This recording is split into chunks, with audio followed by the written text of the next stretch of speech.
So hey guys, welcome to my YouTube channel. Guys, आज की इस वीडियो में हम पढ़ेंगे क्लास 10 सामाजिक विज्ञान यानी एसएसटी का सबसे महत्वपूर्ण प्रश्न, जो कि 101%।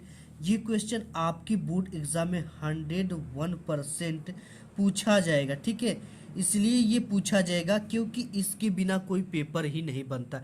काफ़ी ज़्यादा इंपॉर्टेंट क्वेश्चन है और आप देखोगे कि आपके पेपर में ये क्वेश्चन 101% छप चुका है। ठीक है, क्योंकि ये क्वेश्चन ऑलरेडी ये रिकॉर्ड है कई वर्षों का कि लगातार पूछे जा रहे हैं। 70 में 70 नंबर बिल्कुल पक्का, केवल आपको इन सब क्वेश्चन को पढ़ लेना है। ठीक है, पहला जो क्वेश्चन है हम इसमें बहुविकल्पी टाइप के और लघु उत्तरी दीर्घ उत्तरी क्वेश्चन भी देखेंगे। ठीक है, सबसे पहले हम बहुविकल्पी देखेंगे, उसके बाद प्रश्न उत्तर देखेंगे। तो जो पहला क्वेश्चन है कि जर्मनी की एकीकरण में मुख्य भूमिका किसकी थी। यहाँ पे चार ऑप्शन आपको देखने को मिलेगा। पहला है जूसेपे गैरिबाल्डी, दूसरा है ऑटो वन बिस्मार्क, तीसरा है नेपोलियन और चौथा है विलियम प्रथम। ठीक है, तो देखो जो जर्मनी के एकीकरण में मुख्य भूमिका निभाए थे वो आपकी ये दूसरा नंबर का जो ऑप्शन है ये करेक्ट है। ठीक है, यानी कि इसको जो मुख्य भूमिका निभाए थे वो है ऑटो वन बिस्मार्क जी। तो ऑप्शन नंबर दूसरा क्या हो जाएगा, आपका करेक्ट हो जाएगा। इसके बाद जो नेक्स्ट क्वेश्चन है वो है कि गांधी जी ने नमक सत्याग्रह कहाँ प्रारंभ किया था। ठीक है, ये कहाँ पे प्रारंभ किए थे ये पूछ रहा है। दे रखा कि यरवदा, दांडी, लाहौर, चंपारण। तो जो गांधी जी थे वो नमक सत्याग्रह दांडी से प्रारंभ किया था। कहाँ से? दांडी से प्रारंभ किया था। ठीक है, इसके बाद नेक्स्ट क्वेश्चन है महामंदी का प्रारंभ किस वर्ष में हुआ।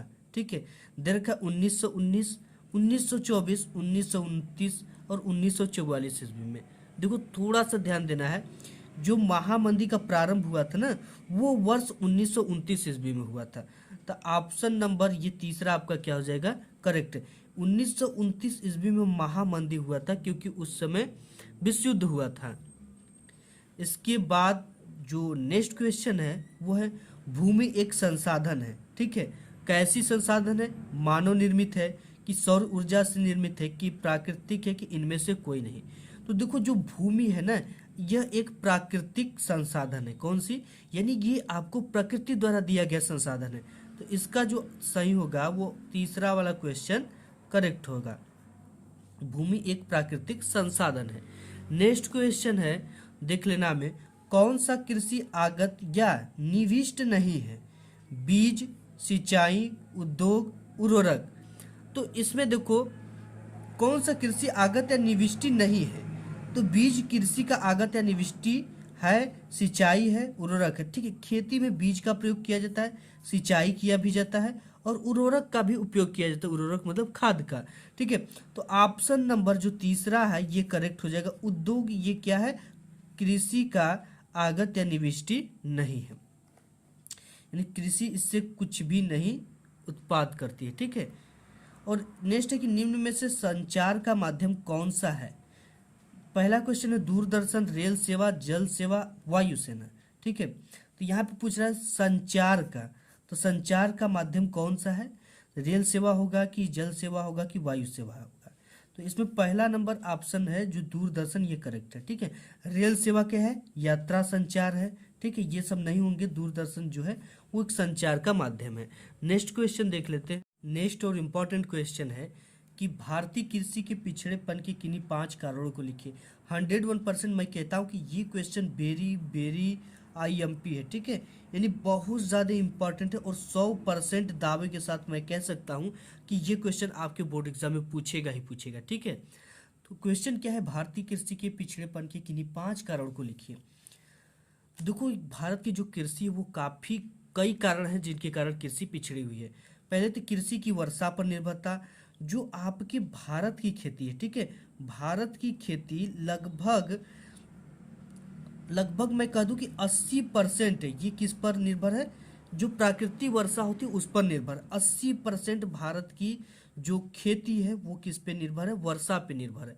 क्योंकि यहाँ के किसान जो हैं कुछ गरीब किसान हैं जो कि आधुनिक सुविधाओं का उपयोग नहीं कर पा रहे हैं। ठीक है, और सरकार द्वारा बताई गई योजनाओं का लाभ नहीं ले पा रहे क्योंकि यहाँ के जो किसान थोड़ा सा क्या है, निरक्षर है। ठीक है, पढ़े लिखे कम है, इसलिए तो कृषि की वर्षा पर निर्भरता करता है, जिसके कारण क्या करता है कि गर्मी के जो सीजन होते हैं उसमें खेत खाली रहते हैं, उसमें कुछ भी बुआई नहीं होता।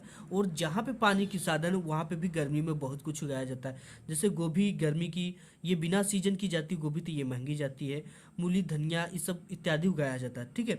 लेकिन कृषि की वर्षा पर निर्भरता ज़्यादा है, इसलिए यहाँ की कृषि पिछड़ी हुई है।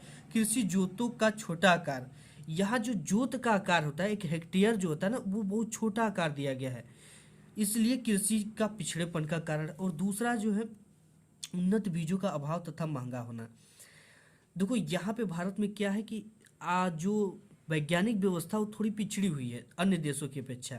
यहाँ पे उन्नत बीज नहीं मिल पाते हैं, इनका अभाव तथा महंगा भी, ये मिलते भी हैं तो ये काफ़ी महंगा मिलते हैं, जिससे किसान इसको ले नहीं पाते हैं, ठीक है।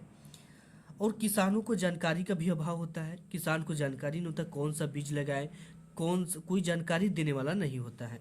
इसके बाद सिंचाई सुविधाओं का अभाव होता है, किसान के पास आधुनिक उपकरण नहीं होते, ठीक है, और सिंचाई के साधन नहीं होते, पंपिंग सेट नहीं होते हैं, जिसके कारण वो सिंचाई कर ले, समरसीबल नहीं होते हैं।